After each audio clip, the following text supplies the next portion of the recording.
apartment buildings from the 50s, roads crowded with polished cars that run down to the sea.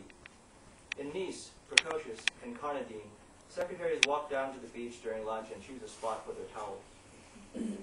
They reach behind themselves briefly, then drop their arms, the tops of their bathing suits falling to the sand. From London, it's a short night train to Nice, but Gerard and Sorel are headed for the country.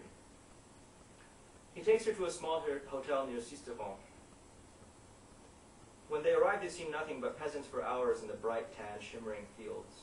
It's a weary stone building. The sides, unshaven, are thick with blonde dust from the roads. One stumbles over a driveway of broken cobblestones encircling a dry fountain to reach the entrance. Inside, the air is dim, brusque. The windows in the cool, shaded walls are bright as shouts.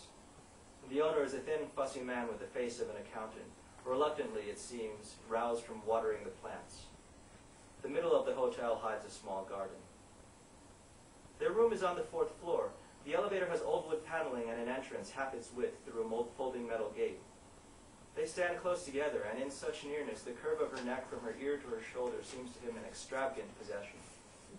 Outside, the door, whose upper half is glass, clicks slowly shut. L'ascenseur, they read backwards in peeling gold as they rise above and away. A fan drifts lazily in the air above the bed where they leave their things. The sink is porcelain and stands apart from the wall on its own pedestal, the underside of its small bowl ridged like a scallop shell. The windows have faded, meticulous blinds which Gerard closes, his fingers on the long, thin spine of wood that joins the slats. At dinner, her earrings gleam like advertisements, and in the darkness of the room when they return, they're all he can see at first. He watches as she takes them off and sets them on the counter, one by one, and moving her dress from her shoulders, begins to kiss her neck. She's standing perfectly still. His hands cover her breasts. They watch together in the mirror as his touch evokes her nipples through her dress. The plain, illicit sight of them slips into him like a thief. What they've come to do here silences her, a silence he mistakes for her power.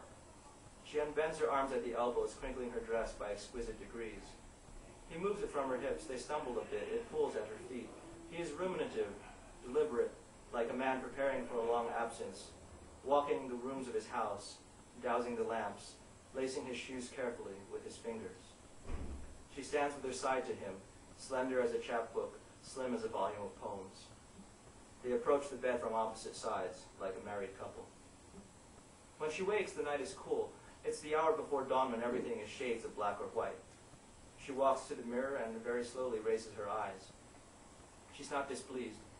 Her limbs are warm and saturate.